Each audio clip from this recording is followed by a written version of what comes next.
Today, we're going to be talking about tangents. Now, if this doesn't make sense, let's go to a definition first. Okay, so what is a tangent exactly? Then the technical term would say that a tangent is a straight line or plane that touches a curve or curved surface at a point, but if extended, does not cross it at that point. I don't know if that makes sense to you guys, but it doesn't make sense to me just reading that, so let's take a look at a visual description. For those of you thinking, I've heard this word before, tangent, where is it coming from? You might recognize this from school here, so don't freak out. Just give me 2 seconds here. So you can see we have a couple things here, but we're just looking at tangent. So tangent is right here. It's right where this line intersects with the circle, and that's what a tangent is. So now if you guys just go ahead and grab your favorite hot pink scientific calculator, we can get started with this lesson. So that brings us back here. Now what are we looking at here? If we remove one of these, and I just go ahead and draw a line right here, it looks just like the diagram we were looking at, which this right here is a tangent. But in art, tangents kind of take on a few meanings with a similar perspective. So now if we bring this back, just this point of these two circles touching, this area is a tangent. So whenever objects kind of awkwardly come really close together, but they're not making a clear overlap, that is going to be your tangent. All right, and that's the end of the video. See you guys next week.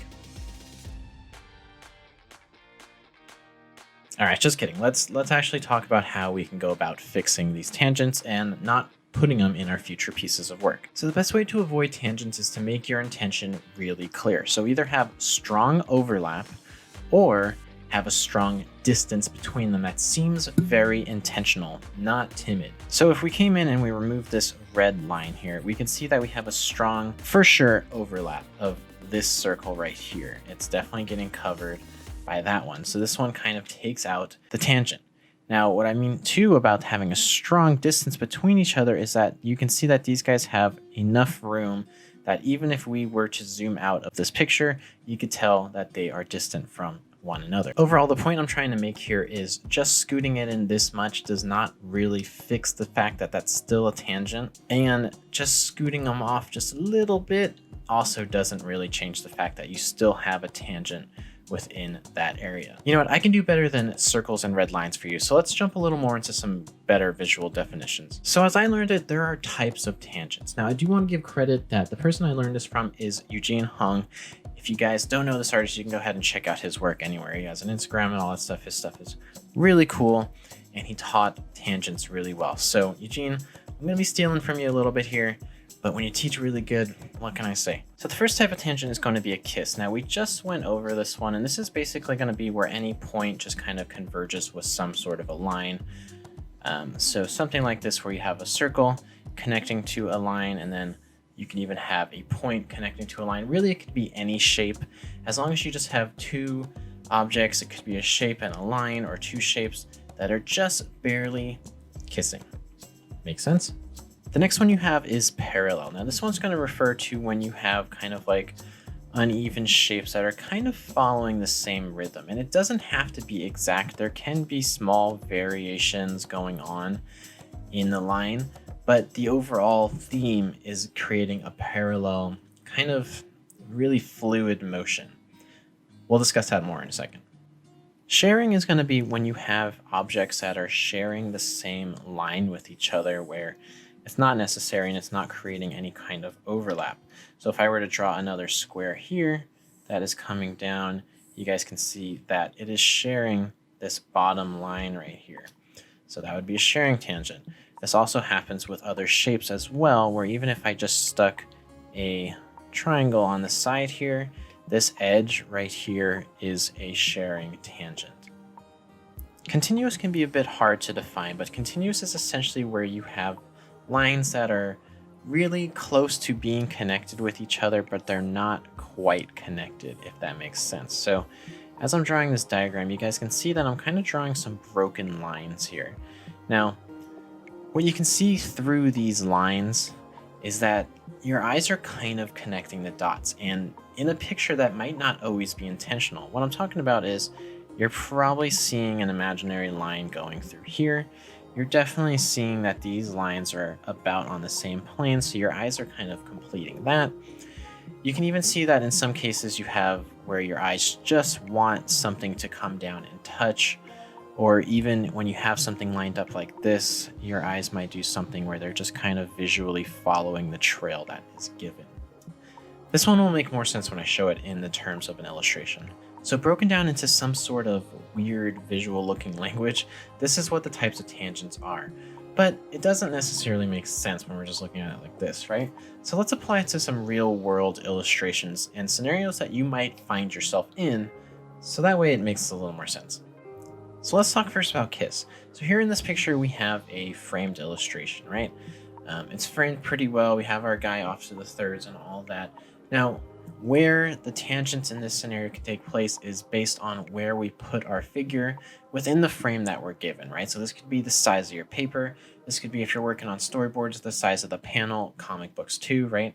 So what I'm talking about is if we had a frame and it ended up cutting off here, we have now given ourselves a tangent right here where the frame and the sphere just kind of connect right on that point.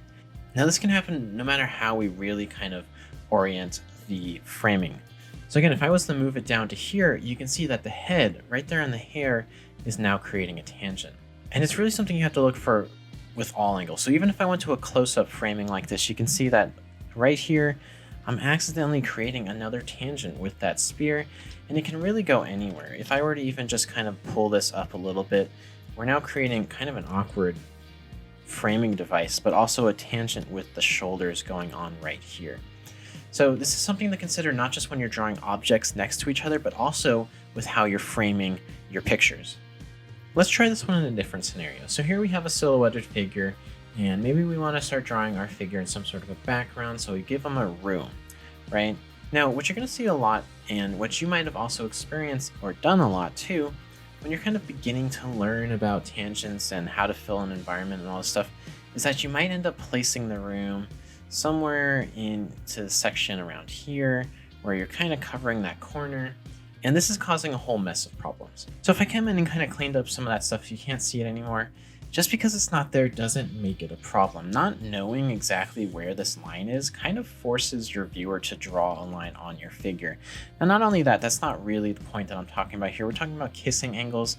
And so kind of just like this example right here, you have that same scenario right here where the head is converging with the ceiling right there, right? You guys also might remember that I said confidently pushing tangents too can be an issue. So this overlap here with the window, it's really not strong enough to seem as if I did it on purpose. It seems accidental.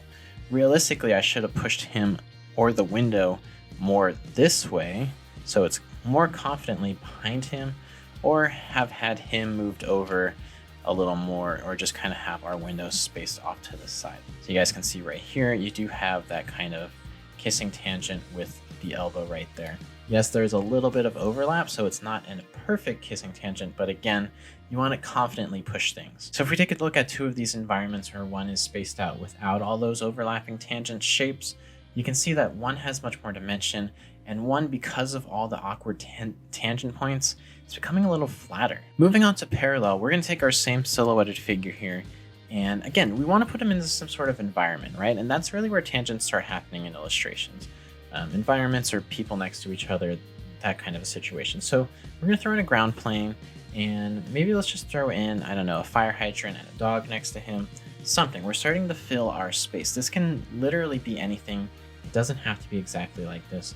But now I want something to signify the background. What I want in the background is I'm going to draw some sort of hill shape. I don't know, like we're just trying to figure this out. So I'm going to be super loose, and I just don't want to block any of my drawing. So I'm going to draw something like that. Now, if you guys can't already see how flat that is making the picture, I mean, despite the fact that that is not how hills look, I know, but just bear with me here for a second. What's happening is we're repeating what's the shapes within our own picture. What I mean by that is if we've kind of just followed the motion that these objects are giving us, where we have a little bit of negative space and then we have him, and then we have a little bit of negative space and then we have the dog, right? We're starting to see a repeat in shapes, And then you're even getting things where you're kind of having a repeat in curves kind of happening right next to each other, where we can kind of see certain things like this. And it's almost just predictable. Okay. And it's something that you're going to do completely unknowingly. This isn't something that like you make this mistake on purpose, but it's a really easy fix. So if we just took this hill, whatever shape over here just a little bit, you can see that all of a sudden this shape becomes a little more interesting and a little more dynamic. So we didn't necessarily change up the hill in the background. I still kept it, but because it's not repeating that parallel shape, we're not paralleling any lines with our picture, we're getting something that's a little more interesting, a little less flat. So again, putting two side by side, you can kind of see which one has a little bit more of like a mistake and which one has a little bit more of a dynamic, and it just kind of feels a bit more natural. So let's take a look at sharing. Now for sharing, what I'm going to do is we're going to draw a bit of a city landscape here. We got someone looking at their watch. Maybe they're running late for something. So I'm just going to draw a bit of a scene where maybe we can say this guy is on the street somewhere. So I'm just going to do some rough perspective where we can place him on a sidewalk of some sort.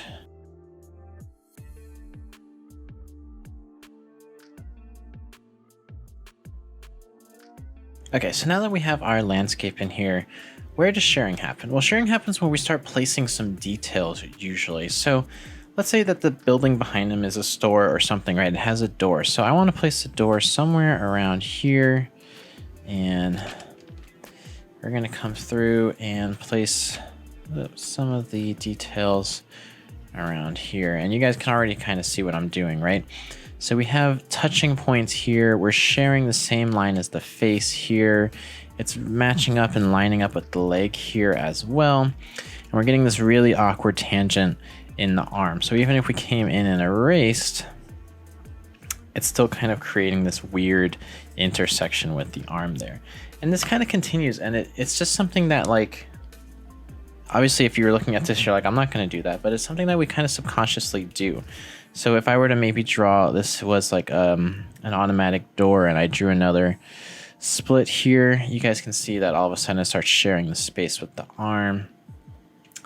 And you can kind of take this further and further, right? We can draw a window over here where all of a sudden that window is kind of occupying the same space now as the elbow. Maybe you want to draw some lines on the sidewalk going with the perspective, right? So you start drawing some lines, and then you accidentally draw a line right here, and now we're kind of splitting into matching this line up here. So we have a couple shared edges, and this is what I'm talking about mainly when we talk about shared edges, where it's things that we really don't want to line up with one another here. It's something that, again, it flattens your picture. It seems unnatural, but it's something that you kind of just subconsciously do if you're not always thinking about it. And so the process here that I'm trying to get you guys to do is to kind of take a step back and just think about the placement of where you're putting things. So let's approach this picture again. Okay, so looking at this from a clean slate, what we could do is, if we need that door to be interacting with him in some way, we can have it maybe kind of coming out from some point here, and then making sure that we have plenty of clearance between that elbow and the rest of the door. If we were going to, I honestly, like, you know, if we were looking through, I would just make sure that the door in some way is kind of not showing from behind him there. Just avoid any chance of having that tangent. So you can do that. And then again, if you're going to draw that split in the door, it should probably line up somewhere around here if you're going to do that, just so we can kind of have a clear distinction of no tangent marks as best we can. You can kind of mess around with the placement of this one and even move it over a little bit too, because even that was looking a little weird, and you'll kind of start to find where things start to look a little better. Now, of course, too, you know, we can add in that window. Obviously, if we put it over here, we have no problems because there's nothing going on over here. You can also place in a window over here. And again, overlapping is your friend. You don't want to completely get rid of overlapping. You just want to strategically place things. So instead of just saying, I want a window somewhere over here, and then placing it in, and you can see all of a sudden we ran into a tangent mark again. just kind of slowing down, taking some time to think, maybe being like, hey, the window can come out from here, and I'll have it go from there. So that way it's not going to go up too high and end up touching with one of those lines that I don't need it to touch with, right? And you can build from there. So it's just kind of a conscious way of thinking how to separate some of the stuff in the background with what your character or whatever the story is you're telling. Lastly, let's take a look at continuous. So I just kind of drew in a quick figure. I'm sorry for how weird these figures look. I just kind of drew whatever came to my mind. Now let's fill in the background. Okay, same old story. You guys know where I'm going with this. Now, continuous is one of the harder ones to recognize, in my opinion. And the way I kind of describe it is, to me, it's when people start to recognize tangents and they start to cheat it. They start to go, oh, maybe they get a little lazy and they notice that the line of the background and the line of the finger were going to line up. So what they did was they quickly erased that little part of the line. And now there's a gap there, right? So it's all good. And there's a gap here, so it's all good. And this is where continuous comes into play, because it's not necessarily all good, because what the mind naturally does when it looks at something. Our mind naturally wants things to be complete. We want to see completed shapes. It's just a subconscious thing. And whether you like it or not, I'm going to look at this picture and my mind is going to connect those dots. And my mind is going to connect these dots over to here because it wants one continuous line. It wants to see resolution. It wants to see finish.